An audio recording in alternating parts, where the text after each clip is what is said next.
Paper में कैसे आएगा क्वेश्चन, ये जो टॉपिक है ब्लीचिंग पाउडर, इससे रिलेटेड जितने भी क्वेश्चन आ सकते हैं या फ्रेम हो सकते हैं वो मैं यहाँ पे लिखवा दूंगी, जिससे आपका टॉपिक भी अपने आप कवर हो जाएगा और उससे रिलेटेड आपको क्वेश्चंस भी पता लग जाएंगे। सबसे पहला एक बहुत ही कॉमन क्वेश्चन है कि what is the commercial name of bleaching powder. बहुत ज्यादा पूछा जाता है। ये 5 इंपॉर्टेंट जो सॉल्ट्स बनते हैं NaCl से, उनके कमर्शियल नेम क्या होते हैं।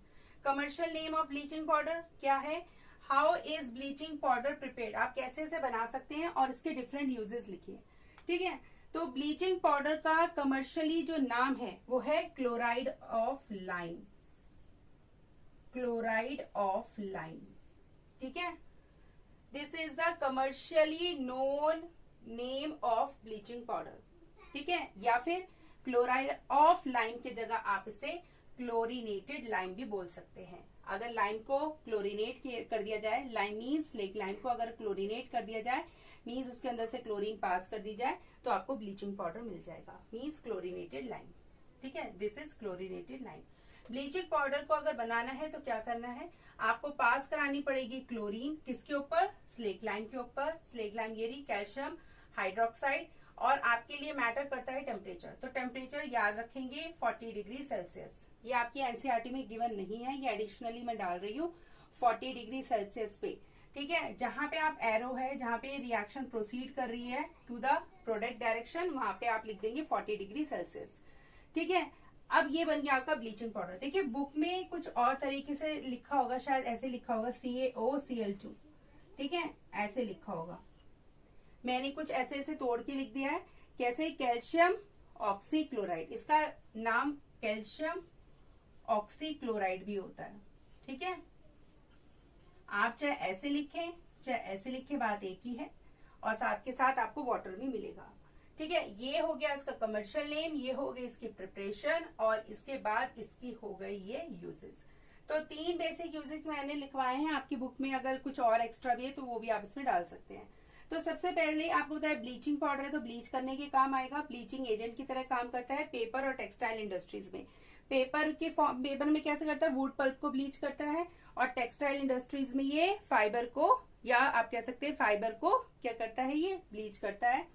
ठीक है, कपड़ों को ब्लीच करने में भी काम आता है, फैब्रिक को ब्लीच करने में काम आता है। सेकंड पॉइंट है, इसके अंदर क्लोरीन पाई जाती है, आपको पता है इसके फॉर्मूले में क्लोरीन है, इसके वजह से it is used as an disinfectant to make water free from germs. तो ये एज ए डिसइंफेक्टेंट भी काम करता है, वाटर को जर्म्स क्या करता है, फ्री करता है। साथ के साथ इट इज ऑल्सो यूज्ड, ये आपकी बुक में नहीं है, it is not given in NCERT book, I have written it additionally. It is also use to make wool shrink proof. जो वूल होती है, जो प्योर वूल होती है, आपको पता है जो प्योर वूल होती है जब आप उसे धो देते हैं तो वो क्या हो जाती है, सुकड़ जाती है, श्रिंक हो जाती है। जो स्वेटर होता है 38 का वो 34 या 36 का बन जाता है। तो श्रिंक ना हो प्योर वूल, उसके लिए भी आप ब्लीचिंग पाउडर को यूज करते हैं, ब्लीच करते हैं। ठीक है, वूल को ब्लीच किया जाता है, then after it is use to make the sweaters. ठीक है, जिससे इसकी ये श्रिंक प्रूफ हो जाता है, श्रिंक नहीं होता, बहुत ही माइनर श्रिंक होता है, मैक्सिमम ये श्रिंक नहीं हो पाता। ठीक है, these are some questions which can come under the topic bleaching powder। इसमें एक क्वेश्चन और डालती हूँ, उसको भी देख लो, तो ये पूरा आपका कवर हो जाएगा। कोई भी क्वेश्चन आए ब्लीचिंग से, वो इससे बाहर कोई भी क्वेश्चन नहीं जाएगा। ठीक है, इज इट क्लियर? हाँ भाई, सेकेंड क्वेश्चन देखो क्या बन सकता है, व्हाट हैपन्स, क्या होगा ब्लीचिंग पाउडर का अगर आप उसे लेफ्ट एक्सपोज टू एयर, अगर आप उसे खुला हवा में छोड़ दोगे तो क्या होगा ब्लीचिंग पाउडर का। तो आपको आंसर से ये समझ में आ गया होगा, when expose to air it gradually मतलब धीरे धीरे इट इरिएट्स, क्या बोलते हैं इसका मतलब बताओ जरा, गूगल में सर्च करो what is the meaning of this. ये तो इन्होंने समझा दिया कि इट लूजेज इट्स क्लोरीन, अपने अंदर से वो क्लोरीन को हटा देगा। So what is the meaning in English, what is this word mean, deteriorates।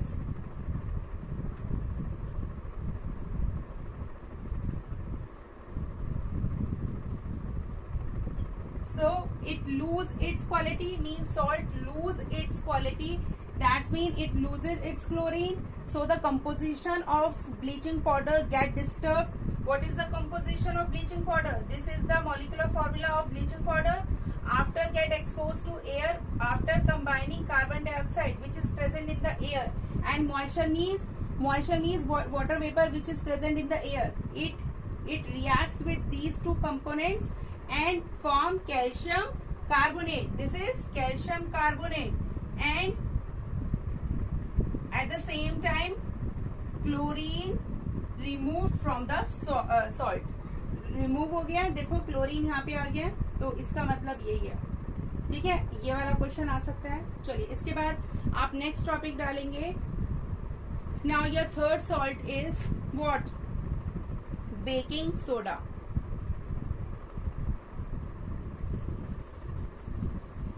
चले, तो देखो बेटा, ये जो है ना बेकिंग सोडा, ये बहुत इंपॉर्टेंट है। इसमें से बहुत क्वेश्चंस आते हैं और ये टॉपिक भी इंपॉर्टेंट है।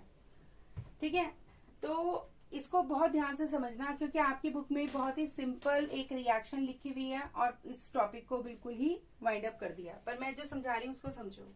सबसे पहला क्वेश्चन है व्हाट इज बेकिंग सोडा। ये एक नॉर्मल सा क्वेश्चन है। How it is obtain from sodium chloride. Sodium chloride है, आपको पता है, इसका जो बेसिक या मेन सॉल्ट है सोडियम क्लोराइड है। ठीक है, और इसके दो यूजेस आपको मेंशन करने हैं। तो सबसे पहला, बेकिंग सोडा का नाम क्या है? This is the chemical name of baking soda. ठीक है, बेकिंग सोडा का ये केमिकली नेम है। कई बार आपसे पूछ लिया जाता है कि केमिकल नेम बताओ बेकिंग सोडा का, तो आप बताएंगे sodium hydrogen carbonate. Sodium means Na, hydrogen means H और कार्बोनेट का मतलब होता है CO3। अब जरा इसको बैलेंस फॉर्म में देखें तो कैसे है। देखो, Na के ऊपर होता है +1 चार्ज, हाइड्रोजन के ऊपर भी +1 होगा और कार्बोनेट के ऊपर होता है -2। अब आप देखिए, ये हो गया +2, ये हो गया -2। दैट्स वाई ये जो सॉल्ट है न्यूट्रल है, इसके ऊपर कोई चार्ज नहीं है। कोई चार्ज नजर आ रहा है? मैंने कुछ लिखा इसके ऊपर? नहीं, मैंने सबकी वैलेंसी लिख दी। I have written the valency along with the charge, and after that what I am getting sodium hydrogen carbonate. Piyush इधर देख लो, उतारो मत, इधर देख लो। So next is how it is obtain. It's very very important. तो सबसे पहला जो एक नॉर्मल सी लाइन मैंने लिखी है, ये आप सब में लिख सकते हो। जितने भी 5 सॉल्ट पढ़ाऊंगी या पढ़ा चुकी हूँ उससे पहले ये देख सकते। तो सबसे पहले क्या है, ये मैंने क्या जो मैं समझा रही हूँ ना, इसके बाद मत बोलना कि हमें कुछ समझ नहीं आया था, मुझे बहुत इरिटेटिंग लगता है। ठीक है, तो मैं क्या बोल रही हूँ, अभी मैं टेस्ट लूंगी तो मैं हर एक चीजों को फॉलो करूंगी और हर चीज देखूंगी कि क्या तुमने समझी और कितना तुम उसको चीजों को फॉलो किया। ये जो लाइन है, this line can be written in each and every salt. क्या? It is obtained from sodium chloride by the following process. क्या हो रहा है? आप कहेंगे मैम इतनी सारी रिएक्शन तो बुक में दी ही नहीं है। मैम ये सारी करके जानी पड़ेंगी हमको याद? इतनी सारी तो बस एक ही रिएक्शन दे रखी है, बस मैम उसी को अगर याद कर ले तो नंबर मिल जाएंगे। तो सुनो, सबसे पहला क्या होता है, सबसे पहले unsaturated solution of sodium chloride. ये तो आपको पता है, ये ब्राइन बनाया जाता है। मैंने आपको बताया था saturated solution of sodium chloride in water. ठीक है, इस पूरी चीज का मतलब है ब्राइन। तो बताइए इसमें क्या याद करना है? ये ब्राइन नहीं है, ब्राइन है ना। मैंने बताया था ना, अगर नमक को जब तक घोलो जब तक कि वो नीचे बैठना शुरू ना हो जाए तो उसको सैचुरेटेड सॉल्यूशन बोलते हैं। तो ब्राइन बन गया। अब इस ब्राइन को आपको किससे सैचुरेट करना है? Is saturated with ammonia. Ammonia किसके फॉर्म में है? अमोनिया गैस की फॉर्म में, मीन्स NH3 गैस। ब्राइन के अंदर आप क्या पास करेंगे? Ammonia gas. और उसके बाद then CO2 gas is passed into the liquid. After that उसके बाद आप कौन सी गैस पास करेंगे? CO2। एज अ रिजल्ट, जिसका रिजल्ट क्या होगा? As a result sodium hydrogen carbonate is form. इसका रिजल्ट होगा कि आपका बेकिंग सोडा बन जाएगा। As a result sodium hydrogen carbonate है क्या? बेकिंग सोडा ही तो है। Is form which being less soluble, जो कि लेस, जिसकी सॉल्युबिलिटी क्या है? बहुत कम है, मतलब पानी के अंदर घुलता नहीं है। ठीक है, separates out from the solution, इसलिए वो सॉल्यूशन से बाहर निकल जाएगा। सॉल्युबिलिटी नहीं है, इसका मतलब एज ए प्रेसिपिटेट कह लें या फिर एज ए सेडिमेंट कह लें, वो नीचे बैठ जाएगा टेस्ट ट्यूब में और आप से सेपरेट कर सकते हैं। ठीक है, तो ये तो हो गया एक जर्नल सा लाइंस जो हमने लिख दी। अब देखो रिएक्शंस में कैसे लिखेंगे। तो सबसे पहले रिएक्शन में होगा क्या? सबसे पहले आपके पास 2 इंपॉर्टेंट गैस है, यहाँ पे आपको याद है, एक है अमोनिया और एक है CO2, दो ही गैसेज हैं। ठीक है, सबसे पहले फर्स्ट लाइन में मैं आपको याद कराने का तरीका लिख रही हूँ। फर्स्ट जो आपका फर्स्ट लाइन है या फर्स्ट जो इक्वेशन है उसमें आप दोनों इंपॉर्टेंट गैस ले लो, एक जगह NH3 और एक जगह CO2 और बीच में लगा दो वाटर। कहने का मतलब ये है कि सबसे पहले आप अमोनिया को वाटर के अंदर पास करोगे, जिससे आपको क्या मिल जाएगा, जिससे आपको लिक्विड अमोनिया मिल जाएगा। एक तरह से आप अमोनिया को पास करा रहे हो वाटर के अंदर, लिक्विड अमोनिया हो गया, उसके अंदर फिर आप CO2 गैस को पास कराओगे, जिससे आपका क्या कंपाउंड बनेगा, आपका कंपाउंड बनेगा अमोनियम कार्बोनेट। क्यों बना अमोनियम कार्बोनेट? क्योंकि अमोनियम कहाँ से आया, अमोनिया से। कार्बोनेट कहाँ से आया, कार्बन डाइऑक्साइड से, तो अमोनियम कार्बोनेट बन जाएगा। तो पहली वाली रिएक्शन में क्या लिखेंगे, इस तरह अमोनिया, इस तरफ CO2 और बीच में वाटर, इस तरफ अमोनिया, इस तरफ CO2 और बीच में वाटर। फर्स्ट रिएक्शन में क्या होगा, अमोनिया लिया है तो अमोनिया लिया तो अमोनियम मिलेगा, और CO2 लिया है, कार्बन डाइऑक्साइड लिए तो कार्बोनेट मिलेगा। आ गया अमोनियम कार्बोनेट।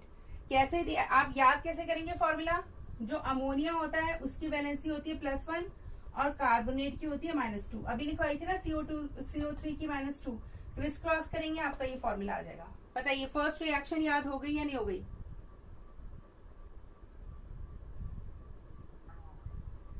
सेकेंड रिएक्शन पे आते हैं। सेकेंड रिएक्शन में जब आपका ये कंपाउंड बन जाएगा, अब इस कंपाउंड का क्या करेंगे, इस कंपाउंड को ब्राइन के साथ रिएक्ट कराएंगे।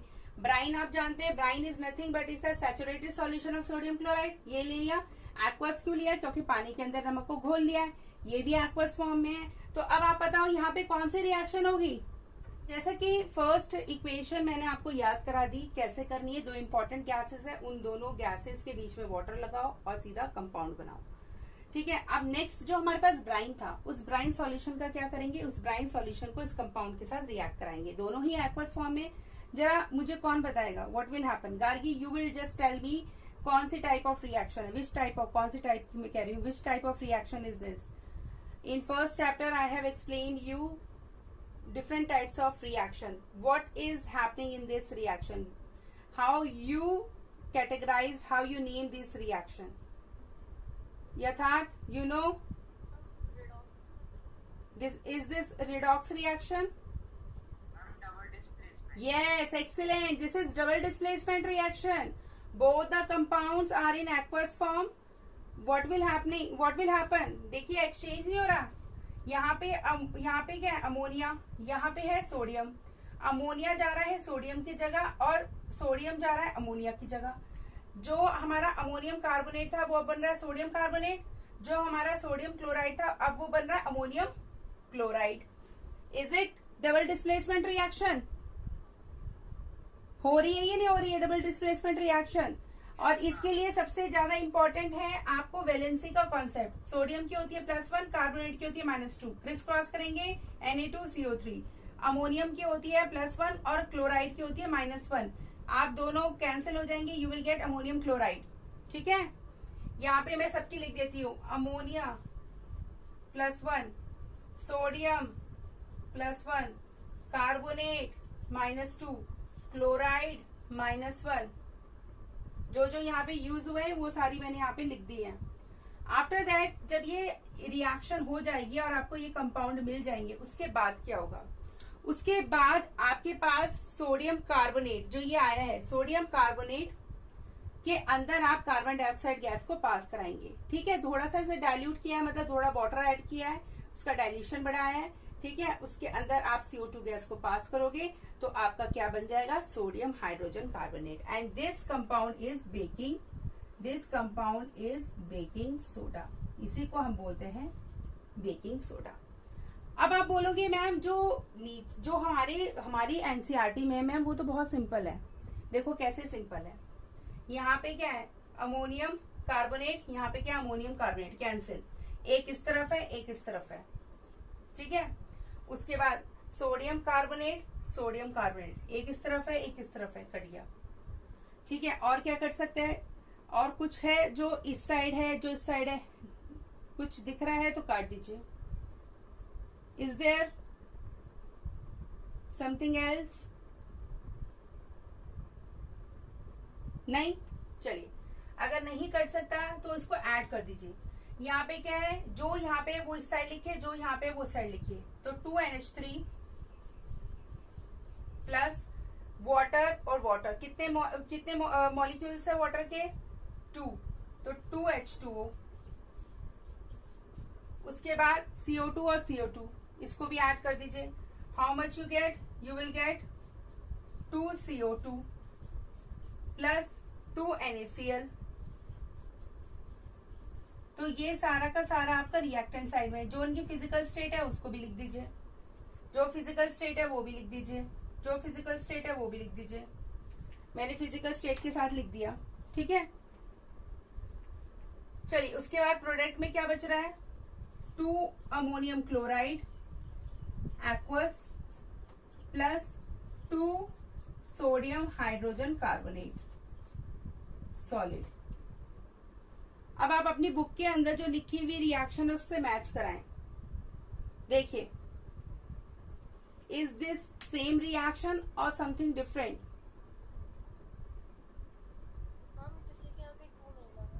हाँ बिल्कुल, उसके आगे 2 नहीं है क्योंकि वो बैलेंस्ड केमिकल रिएक्शन नहीं होगी। अगर अगर अगर मान लीजिए सही है, ठीक है, किसी के आगे 2 नहीं है तो आप एक काम करो, देखो 2 यहाँ पे भी है, 2 यहाँ पे भी है, 2 यहाँ पे भी है, 2 यहाँ पे भी है, 2 यहाँ पे भी है, तो 2 कॉमन ले लो या पूरी सबको 2 से डिवाइड कर दो। तो एक तरीके से आपको क्या मिल जाएगा? 2 अमोनिया, 2 वो, ये सब हट गया, अमोनिया के आगे से 2, सबके आगे से 2 हट गया, तो सही है रिएक्शन। Now it's correct. चलिए, तो ये आपको याद हो गई। देखिए बेटा, जितना अच्छा आंसर होगा उतने ही अच्छे नंबर आएंगे। आप कभी भी एक ऑर्डिनरी आंसर के लिए एक्स्ट्रा ऑर्डिनरी मार्क्स को एक्सपेक्ट नहीं कर सकते। You know very well. Your quality, your writing pattern, your writing, your expression, इन सबके नंबर मिलते हैं। बोर्ड में नंबर मेहनत के मिलते हैं, सिर्फ पास होने के लिए तो मिल जाएंगे। सिर्फ पास होना है तो कुछ भी लिखा हो तो मिल जाएंगे। 60-70 नंबर आने कोई मुश्किल नहीं है, ये तो आराम से मिल जाते हैं। But if you want really to achieve something, और वो भी लाइफ में एक बार, तो you have to put your efforts. Otherwise तो फिर एक एक्स्ट्रा ऑर्डिनरी बच्चा एक ऑर्डिनरी बच्चा ही बनेगा, या फिर एफर्ट्स डालो तो एक ऑर्डिनरी बच्चा एक्स्ट्रा ऑर्डिनरी बन सकता है। तो ये आपकी खुद मैन पावर पे डिपेंड करता है, how much you are giving to your studies and how much you are expecting. चलिए, अब मैं कुछ इसके साइलेंट फीचर्स बता रही हूँ आपको। बेकिंग सोडा के कुछ साइलेंट फीचर्स हैं कि क्या है वो। देखो, सबसे पहली बात, it is a mild. Mild का मतलब होता है हल्का। Non corrosive. कोरोसिव होता है जो नुकसान पहुंचाता है सरफेस को, पर ये नॉन कोरोसिव है बेस। क्लियर है? तो ये इसके फीचर्स हैं, या प्रॉपर्टीज भी बोल सकते हो। Second, when it is heated, जब आप उसे हीट करोगे तो क्या होगा? देखो, हीट करने पे कंपोजिशन बिगड़ जाती है।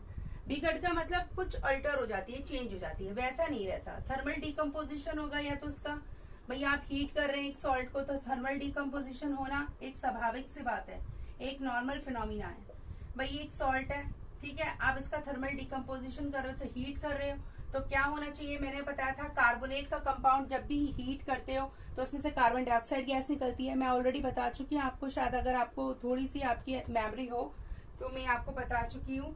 तो इसके 2 मॉलिक्यूल्स लेंगे, क्योंकि जो कार्बोनेट है उसके अंदर से CO2 और ये O जो जाएगी, ये यहाँ पे 2 है ना, 2 मॉलिक्यूल्स, यहाँ पे 2 मॉलिक्यूल्स ऑफ H के हाइड्रोजन के मिलके वाटर बना लेगी। तो CO2 निकलेगा, H2O निकलेगा, साथ के साथ सोडियम कार्बोनेट। सो ये आपका क्या होगा आफ्टर हीटिंग। यूजेस की बात कर लें अगर, तो बहुत इंपॉर्टेंट यूजेस का, फॉर मेकिंग, आप जानते हैं आराम से अच्छी तरह कि इसका नाम ही बेकिंग है। For making baking powder, basically baking soda पढ़ रहे हैं हम लोग, तो बेकिंग पाउडर, हम बेकिंग सोडा पढ़ रहे हैं बेटा। मैंने बेकिंग पाउडर तो नहीं लिख दिया था पहले?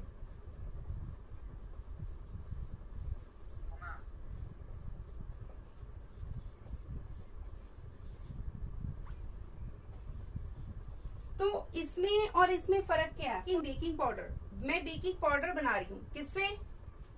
Bye baking soda.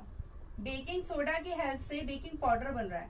Baking soda आपको पता है it is a mild non corrosive base, और बेस बिटर होते हैं तो ये कड़वा होता है।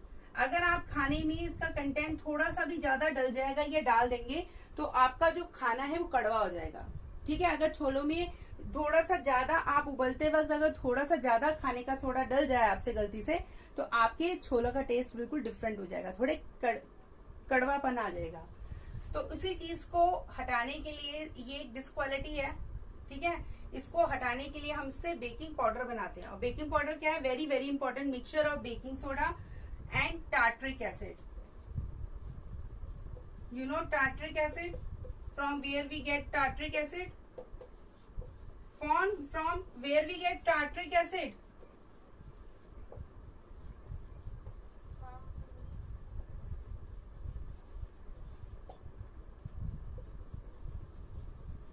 Tamarind. We called it imli.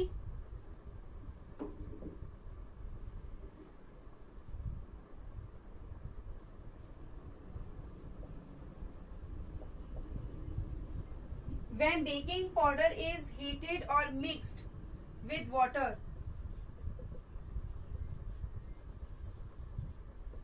CO2 is produced. जब भी आप इसको पानी के अंदर डालते हैं तो उसमें से कार्बन डाइऑक्साइड गैस निकलती है, which causes ब्रेड या जो भी आपका बेकरी का प्रोडक्ट होता है, bread, cake, all your bakery products to rise, वो थोड़े हल्के फूल जाते हैं एंड मेकिंग दैम सॉफ्ट, जिसके कारण वो क्या हो जाते हैं? सॉफ्ट हो जाते हैं, फ्लफीनेस हो जाती है उनके अंदर, पफी हो जाते हैं, स्पॉन्जी बन जाते हैं।